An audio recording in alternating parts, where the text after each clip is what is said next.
obedience. Hor-AHA, the silent king who turned Egypt into a machine of power. Pharaohs, series. Story 2, Part 2, c. 306 BC. Narmer united Egypt by force, but when Hor-AHA ascended the throne around 3080 BC, unity was still fragile.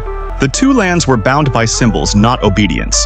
Regional elites retained influence, local cults held power, and the authority of the crown was still being tested in silence. Hor-AHA understood something his enemies did not. Empires do not collapse from invasion first, they collapse from division. Instead of marching armies, he sent presents. Royal officials spread across Upper and Lower Egypt, inspecting, recording, enforcing. Authority no longer lived only in the palace. It appeared everywhere.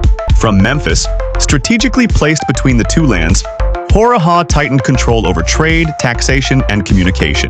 Grain flowed north and south. Copper arrived from Sinai. Manpower was counted, recorded, and redirected. Egypt began to move as one body. Religion was reshaped alongside power. Hor-AHA did not rule beside the gods. He ruled as Horus himself. Temples aligned with the crown. Priests became instruments of order, and obedience was no longer political, it was sacred.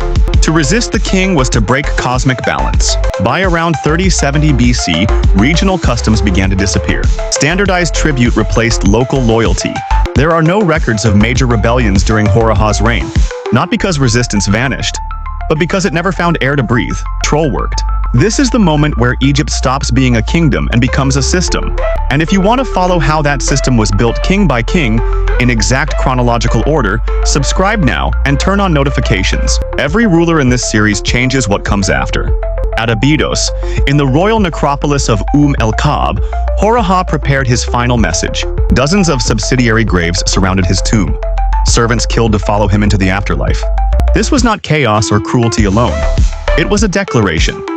The king ruled beyond death, and the state would follow him even into eternity. By the final years of his reign, around 3060 BC, Egypt was no longer fragile. It was locked into order. Hor-AHA did not expand borders. He fixed the model of absolute kingship that every pharaoh would inherit. But power always faces one final test.